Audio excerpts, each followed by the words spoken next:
Hello friends, आप सभी का अपने एचडीएस ट्यूटोरियल पर स्वागत है। तो देखिए, जैकबोर्ड क्लास 9th का बोर्ड एग्जाम 29 और 30 जनवरी 2025 को होने वाला है। अच्छी तरीके से आप लोग तैयारी कीजिए। इस वीडियो में आप सभी को झारखंड बोर्ड द्वारा जारी किया गया ऑफिशियल मॉडल क्वेश्चन 2024-25 का आंसर बताने वाला हूँ। सोशल साइंस का, सामाजिक विज्ञान का 30 जनवरी को सामाजिक विज्ञान का आप लोगों का फाइनल एग्जाम है। अच्छी तरीके से आप लोग तैयारी कीजिए और यहाँ पर जो भी क्वेश्चन है पूरा का पूरा आप लोगों को रट लेना है। यहाँ से भी कुछ कुछ क्वेश्चन रहेगा आप लोगों का फाइनल एग्जाम में। और अपने सभी दोस्तों के साथ वीडियो को शेयर कर दीजिएगा ताकि उन्हें भी इस वीडियो का लाभ हो सकेगा। और आप लोगों के लिए मैंने और भी इंपॉर्टेंट क्वेश्चन अपलोड कर रखा है। नीचे डिस्क्रिप्शन में आप सभी को लिंक मिल जाएगा, जाकर सभी वीडियो को जरूर देख लीजिएगा, जिससे आपका बोर्ड एग्जाम का तैयारी अच्छा हो सके। तो चलिए बिना देर के हम लोग क्वेश्चन की ओर बढ़ते हैं। तो देखिए, पहला नंबर का क्वेश्चन है, फ्रांसीसी क्रांति कब शुरू हुई? फ्रांसीसी क्रांति कब शुरू हुई? पहला ऑप्शन है 1776 ईस्वी, दूसरा ऑप्शन है 1789 ईस्वी, तीसरा ऑप्शन है 1799 ईस्वी, चौथा ऑप्शन है 1804 ईस्वी। तो इसका सही आंसर हो जाएगा ऑप्शन नंबर दूसरा, 1789 ईस्वी में फ्रांसीसी क्रांति की शुरुआत हुई। इसका आप लोग याद कर लीजिएगा। बढ़ते हैं नेक्स्ट, अगला सेकंड नंबर, फ्रांसीसी क्रांति में बुर्जुआ शब्द का क्या अर्थ है? फ्रांसीसी क्रांति में बुर्जुआ शब्द का अर्थ, पहला ऑप्शन है कुलीनता, दूसरा पादरी, तीसरा मध्यम वर्ग, चौथा किसान। तो इसका सही आंसर हो जाएगा ऑप्शन नंबर तीसरा, मध्यम वर्ग। मध्यम वर्ग, इसका आप लोग याद कर लीजिएगा। फिर देखिए नेक्स्ट, अगला तीसरा नंबर, कट्टरपंथी जैकोबिन्स ने किस राजनीतिक क्लब की स्थापना की? पहला ऑप्शन है राजभक्त, दूसरा ऑप्शन है उदारवादी, तीसरा ऑप्शन है रूढ़िवादी, चौथा ऑप्शन है जैकोबिन्स। तो इसका सही आंसर हो जाएगा ऑप्शन नंबर चौथा, जैकोबिन्स। जैकोबिन्स, इसका आप लोग याद कर लीजिएगा, इंपॉर्टेंट क्वेश्चन है। अब बढ़ते हैं नेक्स्ट, अगला 4 नंबर देखिए, 4 नंबर, नेपोलियन बोनापार्ट ने खुद को फ्रांस का सम्राट कब घोषित किया? नेपोलियन बोनापार्ट ने खुद को फ्रांस का सम्राट कब घोषित किया? पहला ऑप्शन है 1799, दूसरा ऑप्शन है 1804, तीसरा ऑप्शन है 1815, चौथा ऑप्शन है 1821। तो इसका सही आंसर हो जाएगा ऑप्शन नंबर दूसरा, 1804 ईस्वी में। 1804 ईस्वी में, इसका आप लोग याद कर लीजिएगा। फिर देखिए नेक्स्ट, अगला 5 नंबर का क्वेश्चन है, होलोकॉस्ट किससे संबंधित है? होलोकॉस्ट किससे संबंधित है? पहला ऑप्शन है प्रथम विश्व युद्ध, दूसरा ऑप्शन है रूसी क्रांति, तीसरा ऑप्शन है अमेरिकी क्रांति, चौथा ऑप्शन है द्वितीय विश्व युद्ध। तो इसका सही आंसर हो जाएगा ऑप्शन नंबर चौथा, द्वितीय विश्व युद्ध। द्वितीय विश्व युद्ध से संबंधित है होलोकॉस्ट, इसका आप लोग याद कर लीजिएगा। फिर देखिए नेक्स्ट, अगला 6 नंबर, भारत की सबसे बड़ी नदी कौन सी है? भारत की सबसे बड़ी नदी, पहला गंगा, दूसरा ब्रह्मपुत्र, तीसरा गोदावरी, चौथा कृष्णा। तो इसका सही आंसर हो जाएगा ऑप्शन नंबर पहला, सबसे बड़ी नदी गंगा है। इसको आप लोग याद कर लीजिएगा, इंपॉर्टेंट क्वेश्चन है। अब बढ़ते हैं नेक्स्ट, अगला 7 नंबर की ओर, भारत की अक्षांशीय सीमा कितनी है? भारत का अक्षांशीय सीमा कितना है? पहला ऑप्शन देखिए 8 डिग्री 4 मिनट नॉर्थ से 37 डिग्री 6 मिनट नॉर्थ, दूसरा ऑप्शन है 8 डिग्री 4 मिनट नॉर्थ से 35 डिग्री 8 मिनट नॉर्थ, या तीसरा ऑप्शन है 6 डिग्री 8 मिनट नॉर्थ से 37 डिग्री 6 मिनट नॉर्थ, और चौथा ऑप्शन है 6 डिग्री 4 मिनट नॉर्थ से 35 डिग्री 5 मिनट नॉर्थ। तो इसका सही आंसर हो जाएगा ऑप्शन नंबर पहला, 8 डिग्री 4 मिनट से 37 डिग्री 6 मिनट तक। इसको आप लोग याद कर लीजिएगा, इंपॉर्टेंट है, बहुत बार एग्जाम में इस तरीके से क्वेश्चन पूछा जाता है। देखिए नेक्स्ट, अगला 8 नंबर, भारत की सबसे ऊतरी पर्वत श्रृंखला कौन सी है? भारत की सबसे ऊतरी पर्वत श्रृंखला कौन सा है? उत्तर में क्या है भारत का, बताइए। पहला ऑप्शन है विंध्य या विंध्याचल, दूसरा अरावली, तीसरा हिमालय, चौथा पश्चिमी घाट। तो इसका सही आंसर हो जाएगा उत्तर में क्या है?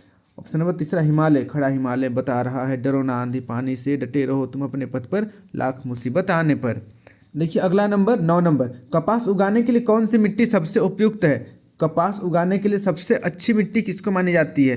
पहला ऑप्शन है जलोढ़ मिट्टी, मिट्टी, दूसरा लाल मिट्टी, तीसरा काली मिट्टी, चौथा लेटेराइट मिट्टी। तो इसका सही आंसर हो जाएगा ऑप्शन नंबर तीसरा, कपास के लिए काली मिट्टी सबसे उपयुक्त है। फिर देखिए नेक्स्ट अगला 10 नंबर का क्वेश्चन है, किस नदी को दक्षिण गंगा के नाम से जाना जाता है? किस नदी को दक्षिण गंगा के नाम से जाना जाता है? पहला कृष्णा, दूसरा गोदावरी, तीसरा कावेरी, चौथा महानदी। तो इसका सही आंसर हो जाएगा ऑप्शन नंबर दूसरा गोदावरी, ऑप्शन नंबर दूसरा गोदावरी। इसको आप लोग याद कर लीजिएगा। फिर देखिए नेक्स्ट अगला 11 नंबर, लोकतंत्र की मुख्य विशेषता क्या है? लोकतंत्र की मुख्य विशेषता क्या है? पहला ऑप्शन देखिए, एक व्यक्ति द्वारा शासन, दूसरा सेना द्वारा शासन, तीसरा ऑप्शन है लोगों द्वारा शासन, चौथा ऑप्शन है धार्मिक नेताओं द्वारा शासन। तो इसका सही आंसर हो जाएगा ऑप्शन नंबर तीसरा, लोगों द्वारा शासन, लोगों द्वारा शासन। इसको आप लोग याद कर लीजिएगा। फिर देखिए नेक्स्ट अगला 12 नंबर का क्वेश्चन है, ऐसी प्रणाली के लिए क्या शब्द इस्तेमाल किया जाता है? ऐसी प्रणाली के लिए क्या शब्द इस्तेमाल किया जाता है जहां लोग अपने प्रतिनिधियों का चुनाव करते हैं? पहला ऑप्शन है निरंकुशता, दूसरा लोकतंत्र, तीसरा राजशाही, चौथा कुलीनता। तो इसका सही आंसर हो जाएगा ऑप्शन नंबर दूसरा, लोकतंत्र में लोग अपने प्रतिनिधियों का यानी कि अपने नेताओं का चुनाव करते हैं। अब बढ़ते हैं नेक्स्ट अगला 13 नंबर देखिए, कौन सा देश प्रत्यक्ष लोकतंत्र का उदाहरण है? कौन सा देश प्रत्यक्ष लोकतंत्र का उदाहरण है? पहला यूएसए, दूसरा चीन, तीसरा भारत, चौथा स्विट्जरलैंड। तो इसका सही आंसर हो जाएगा ऑप्शन नंबर चौथा, स्विट्जरलैंड। इसको आप लोग याद कर लीजिएगा, प्रत्यक्ष लोकतंत्र का उदाहरण स्विट्जरलैंड है। फिर देखिए नेक्स्ट अगला 14 नंबर, भारतीय संविधान कब अपनाया गया? भारतीय संविधान कब अपनाया गया? पहला ऑप्शन है 26 जनवरी 1947, दूसरा ऑप्शन है 26 जनवरी 1950, तीसरा ऑप्शन है 15 अगस्त 1947, चौथा ऑप्शन है 26 नवंबर 1949। तो इसका सही आंसर हो जाएगा ऑप्शन नंबर चौथा, 26 जनवरी 1949 को भारतीय संविधान को अपनाया गया। अब बढ़ते हैं नेक्स्ट अगला 15 नंबर की ओर, भारतीय संविधान का निर्माता किसे माना जाता है? भारतीय संविधान का निर्माता किसे माना जाता है? पहला महात्मा गांधी, दूसरा BR अम्बेडकर, तीसरा पंडित जवाहरलाल नेहरू और चौथा सुभाष चंद्र बोस। तो इसका सही आंसर हो जाएगा ऑप्शन नंबर दूसरा, BR अम्बेडकर, डॉक्टर भीमराव अम्बेडकर को भारतीय संविधान का निर्माता माना जाता है। अब बढ़ते हैं नेक्स्ट अगला देखिए 16 नंबर, ग्रामीण भारत में मुख्य व्यवसाय क्या है? ग्रामीण भारत में मुख्य व्यवसाय क्या है? पहला ऑप्शन है उद्योग, दूसरा ऑप्शन है सेवाएं, तीसरा ऑप्शन है कृषि, चौथा ऑप्शन है खनन। तो इसका सही आंसर हो जाएगा ऑप्शन नंबर तीसरा, कृषि। भारतीय ग्रामीण में मुख्य भारत के ग्रामीण क्षेत्र में मुख्य व्यवसाय क्या है? कृषि। इसको आप लोग याद कर लीजिएगा, ग्रामीण भारत में मुख्य व्यवसाय कृषि है।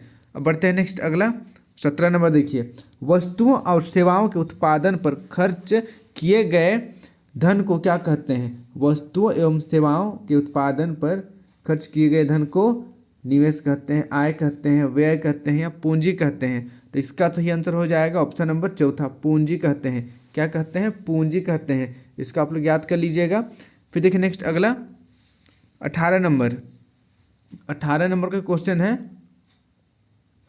किस क्षेत्र को प्राथमिक क्षेत्र के रूप में माना जाता है? किस क्षेत्र को प्राथमिक क्षेत्र के रूप में माना जाता है? पहला विनिर्माण, दूसरा कृषि, तीसरा सेवाएं, चौथा निर्माण। तो इसका सही आंसर हो जाएगा ऑप्शन नंबर दूसरा, कृषि को, एग्रीकल्चर को प्राइमरी सेक्टर कहते हैं, प्राथमिक क्षेत्र कहते हैं। फिर देखिए नेक्स्ट अगला 19 नंबर का क्वेश्चन है, 2011 के अनुसार भारत की साक्षरता दर क्या है? 2011 के अनुसार भारत की साक्षरता दर क्या है? पहला 74.04%, दूसरा 65.38%, तीसरा 84.12% और चौथा 72.36%। तो इसका सही आंसर हो जाएगा ऑप्शन नंबर पहला 74.04% 2011 के अनुसार भारत की साक्षरता दर है। इसको आप लोग याद कर लीजिएगा। फिर देखिए नेक्स्ट अगला 20 नंबर का क्वेश्चन है, भारत में बेरोजगारी पर डेटा कौन सा संगठन एकत्र करता है? भारत में बेरोजगारी पर डेटा कौन सा संगठन एकत्रित करता है? पहला NSSO, दूसरा RBI, तीसरा ACBI और चौथा CSO। तो इसका सही आंसर हो जाएगा ऑप्शन नंबर पहला NSSO, NSSO, इसको आप लोग याद कर लीजिएगा। अब बढ़ते हैं नेक्स्ट अगला देखिए 21 नंबर, कर्क रेखा कितने भारतीय राज्यों से होकर गुजरती है? कर्क रेखा कितने भारतीय राज्यों से होकर गुजरती है? ये क्वेश्चन इंपॉर्टेंट है, याद कर लीजिएगा। पहला 8, दूसरा 9, तीसरा 10, चौथा 11। तो इसका सही आंसर हो जाएगा ऑप्शन नंबर पहला 8 राज्यों से होकर गुजरती है। अब बढ़ते हैं नेक्स्ट अगला 22 नंबर का क्वेश्चन देखिए, हरित क्रांति का मुख्य उद्देश्य क्या था? हरित क्रांति का मुख्य उद्देश्य क्या था? पहला ऑप्शन है औद्योगिक उत्पादन बढ़ाना, दूसरा प्रदूषण कम करना, तीसरा सेवा क्षेत्र का उत्पादन बढ़ाना और चौथा कृषि उत्पादन बढ़ाना। तो इसका सही आंसर हो जाएगा ऑप्शन नंबर चौथा, कृषि उत्पादन बढ़ाना, कृषि उत्पादन बढ़ाना। इसको आप लोग याद कर लीजिएगा, इंपॉर्टेंट क्वेश्चन है। आप ये वीडियो देख रहे हैं, इस वीडियो के नीचे यहाँ पर देखिए मोर का ऑप्शन आ रहा है, मोर को आपको क्लिक करना है, उसके बाद फिर से आपको मोर पर क्लिक करना है दोबारा। यहाँ पर देखिए फिर से और एक बार मोर दिख रहा है, इसको क्लिक करना है। नीचे यहाँ पर आपको क्लास 9th का बोर्ड एग्जाम 2025 का वेरी वेरी इंपॉर्टेंट क्वेश्चन का लिंक पूरा मिल जाएगा, जिससे यहाँ पर देखिए इंपॉर्टेंट क्वेश्चन और ये सब्जेक्ट वाइज और ये वायरल इंपॉर्टेंट क्वेश्चन और नीचे आपको मॉडल क्वेश्चन का लिंक मिल जाएगा। जिसको भी आप क्लिक कीजिएगा आपके सामने प्लेलिस्ट ओपन हो जाएगा। फॉर एग्जांपल मैं मॉडल क्वेश्चन को टच करता हूँ, देखिए यहाँ पर मॉडल प्रश्न पत्र आ चुका है। ठीक है, तो इस प्रकार से आपको सभी इम्पोर्टेंट वीडियो का लिंक नीचे डिस्क्रिप्शन पर मिल जाएगा, तो आकर यहीं से सभी सब्जेक्ट का देख लीजिएगा। बहुत इम्पोर्टेंट क्वेश्चन है यहाँ पर। ठीक है, यहाँ पर 3-4 प्लेलिस्ट दिया हुआ है, जैसे 1, 2, 3, 4 चारों में जो भी क्वेश्चन है सबको अच्छी तरीके से आप लोग याद कर लीजिएगा। फिर देखिए 23 नंबर का क्वेश्चन है, कौन सा मौलिक अधिकार कानून के समक्ष समानता सुनिश्चित करता है? कौन सा मौलिक अधिकार कानून के समक्ष समानता सुनिश्चित करता है? पहला ऑप्शन है स्वतंत्रता का अधिकार, दूसरा समानता का अधिकार, तीसरा धर्म का अधिकार, चौथा शिक्षा का अधिकार। तो इसका सही आंसर हो जाएगा ऑप्शन नंबर दूसरा, समानता का अधिकार। ऑप्शन नंबर दूसरा बिल्कुल सही हो जाएगा। अब बढ़ते हैं नेक्स्ट अगला 24 नंबर की ओर। 24 नंबर का क्वेश्चन है, उन संसाधनों के लिए क्या शब्द है जिनकी पुनः पूर्ति की जा सकती है? जिनकी पुनः पूर्ति की जा सकती है, उन संसाधनों को क्या कहते हैं? पहला ऑप्शन है गैर नवीकरणीय संसाधन, दूसरा नवीकरणीय संसाधन, तीसरा जीवाश्म ईंधन, चौथा भंडार। तो इसका सही आंसर हो जाएगा ऑप्शन नंबर दूसरा, नवीकरणीय संसाधन, नवीकरणीय संसाधन। अब बढ़ते हैं नेक्स्ट अगला 25 नंबर की ओर। नाजी पार्टी का प्रतीक क्या था? नाजी पार्टी का प्रतीक, पहला ऑप्शन है हथौड़ा, दरांती, दूसरा तिरंगा, तीसरा लाल झंडा, चौथा ऑप्शन है स्वास्तिक। तो इसका सही आंसर हो जाएगा ऑप्शन नंबर चौथा, स्वास्तिक। स्वास्तिक नाजी पार्टी का प्रतीक था स्वास्तिक। फिर देखिए नेक्स्ट अगला 26 नंबर, भारत की आधिकारिक भाषा क्या है? भारत की आधिकारिक भाषा क्या है? पहला ऑप्शन है अंग्रेजी, दूसरा ऑप्शन है उर्दू, तीसरा बंगाली, चौथा तमिल। तो इसका सही आंसर हो जाएगा ऑप्शन नंबर दूसरा, हिंदी। आधिकारिक भाषा क्या है? हिंदी, लेकिन आजकल सब जगह अंग्रेजी को फिट कर दिया जाता है, जो कि गलत है। हिंदी है तो हिंदी से ही सब ऑफिशियल काम होना चाहिए। अब बढ़ते हैं नेक्स्ट अगला देखिए 27 नंबर, किस घटना को प्रथम विश्व युद्ध की शुरुआत माना जाता है? किस घटना को प्रथम विश्व युद्ध की शुरुआत माना जाता है? पहला हिरोशिमा पर बम, दूसरा वर्दन की लड़ाई, तीसरा पोलैंड पर आक्रमण, चौथा है आर्कड्यूक फ्रांज फर्डिनेंट की हत्या। तो इसका सही आंसर हो जाएगा ऑप्शन नंबर चौथा, ऑप्शन नंबर चौथा, आर्कड्यूक फ्रांज फर्डिनेंट की हत्या। इसको आप लोग याद कर लीजिएगा। अब बढ़ते हैं नेक्स्ट अगला देखिए 28 नंबर का क्वेश्चन है, मिट्टी की कौन सी परत सबसे उपजाऊ है? मिट्टी की कौन सी परत सबसे उपजाऊ है? पहला ऊपरी परत, दूसरा निचली परत, तीसरा आधारशिला, चौथा रेगोलिथ। तो इसका सही आंसर हो जाएगा ऑप्शन नंबर पहला, ऊपरी परत सबसे उपजाऊ है। ऊपरी परत सबसे उपजाऊ है। अब बढ़ते हैं नेक्स्ट अगला 29 नंबर की ओर। भारत में कानूनों के कार्यान्वयन के लिए कौन जिम्मेदार है?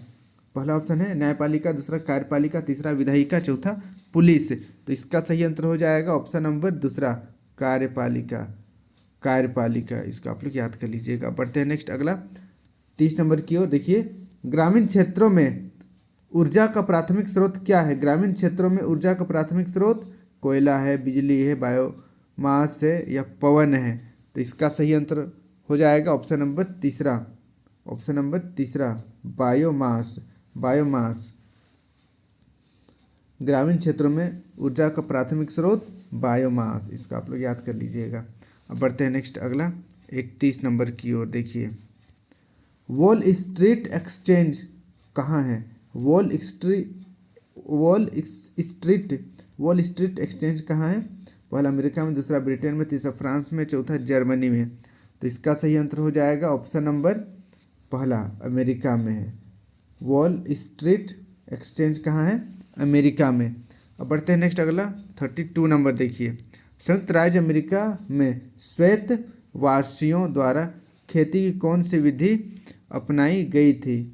पहला ऑप्शन है स्थानांतरित खेती, दूसरा आदिम खेती, तीसरा गहन कृषि, चौथा इनमें से कोई नहीं। तो इसका सही आंसर हो जाएगा ऑप्शन नंबर तीसरा, गहन कृषि। गहन कृषि, इसको आप लोग याद कर लीजिएगा। फिर देखिए नेक्स्ट अगला 33 नंबर। गर्मियों में उत्तरी मैदान में बहने वाली हवा को क्या कहते हैं?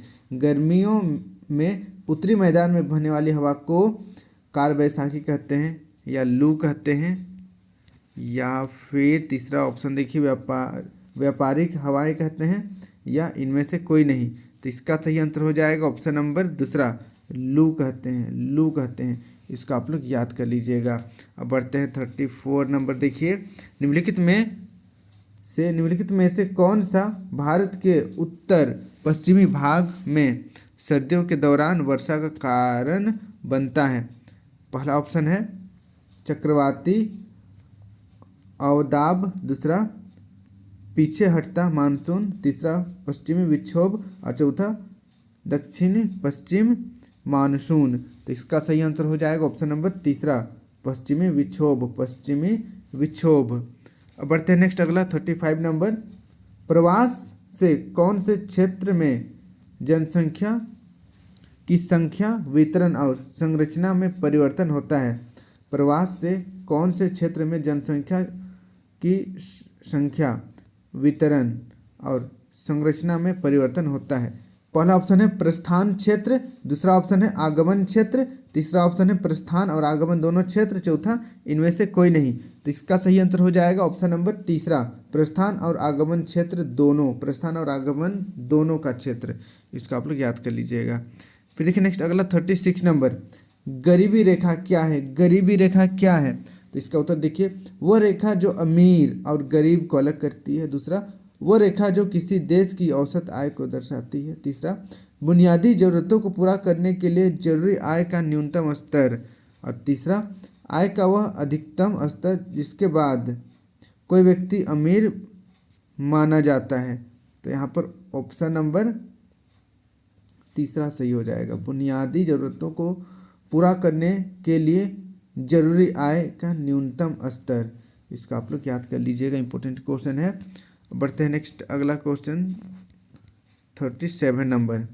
निम्नलिखित में से कौन संविधान सभा के अध्यक्ष नहीं थे? निम्नलिखित में से कौन संविधान सभा के अध्यक्ष नहीं थे? पहला महात्मा गांधी, दूसरा राजेंद्र प्रसाद, तीसरा टीटी कृष्णमाचारी और चौथा है पंडित जवाहरलाल नेहरू।